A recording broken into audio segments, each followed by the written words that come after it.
বাজারে ঋণের চাহিদা কম থাকায় সুদ থেকে আয়ে বড় ধাক্কা খেয়েছে পুঁজিবাজারে তালিকাভুক্ত ২৬ ব্যাংক। ফলে পরিচালন মুনাফায় মূল ভরসা ছিল সরকারি বন্ডে বিনিয়োগ। শেলটেক ব্রোকারেজের অর্ধবার্ষিক পর্যালোচনায় উঠে আসে এমন তথ্য। বলা হয়, পরের ৬ মাসে অর্থনৈতিক কর্মকাণ্ডে গতি বাড়ার সম্ভাবনা থাকলেও প্রত্যাশিত ব্যবসা করা সহজ হবে না ব্যাংকগুলোর জন্য। আব্দুল জাহের আনাসের রিপোর্ট। দেশের ব্যাংক খাতের অবস্থা বহুদিন ধরেই খারাপ, তার উপর অর্থনীতির অন্যান্য সূচকও চ্যালেঞ্জের মধ্যে। ফলে নতুন কিংবা পুরনো বিনিয়োগ বিস্তৃত হচ্ছে না কাঙ্ক্ষিত মাত্রায়, যার ধাক্কা আরও এক ধাপ লেগেছে ব্যাংক খাতে। শেলটেক ব্রোকারেজের অর্ধবার্ষিক বিশ্লেষণে বলা হয়, বিনিয়োগ না থাকায় কমেছে ঋণের চাহিদা। ফলে বিপুল তারল্য হাতে থাকলেও তা গ্রাহকদের বিনিয়োগ করতে পারেনি পুঁজিবাজারের তালিকাভুক্ত ব্যাংকগুলো। এ কারণে ব্যাপক হারে কমেছে সুদ থেকে আয়, আর পরিচালন মুনাফা ধরে রাখতে বাধ্য হয়েই ব্যাংকগুলো ঝুঁকেছে সরকারি বন্ডে। তথ্য অনুযায়ী প্রথম ৬ মাসে ২৬টি ব্যাংকের ২৪টি তাদের বিনিয়োগ বাড়িয়েছে সেখানে, যাতে সবার উপরে ট্রাস্ট, এনআরবি ও সিটি ব্যাংক।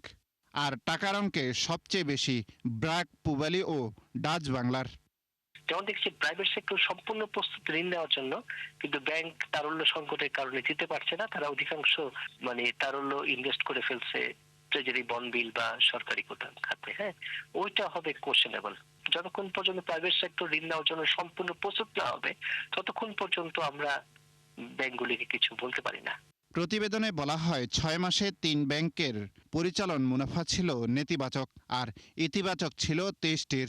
আয়ের বিচারে সবচেয়ে এগিয়ে ব্র্যাক, মিডল্যান্ড ও পূবালী ব্যাংক। অন্যদিকে সবচেয়ে বেশি লোকসান করা প্রতিষ্ঠানের তালিকায় ন্যাশনাল, এবি এবং আইএফআইসি ব্যাংক। অবশ্য এই সময়ে ২১টি ব্যাংকই নিট মুনাফা করেছে কম বেশি। বিজনেসের ডিমান্ডও ওইরকম নাই, নতুন প্রকল্প, গ্যাস নাই, বিদ্যুৎ নাই, নতুন প্রকল্প কেউ হাত দিচ্ছে না, সুতরাং ব্যাংকগুলো তো উপায় থাকে না। এই কারণে ইনভেস্টমেন্ট ইনকাম বেশি দেখাচ্ছে দেন দা ইন্টারেস্ট ইনকাম।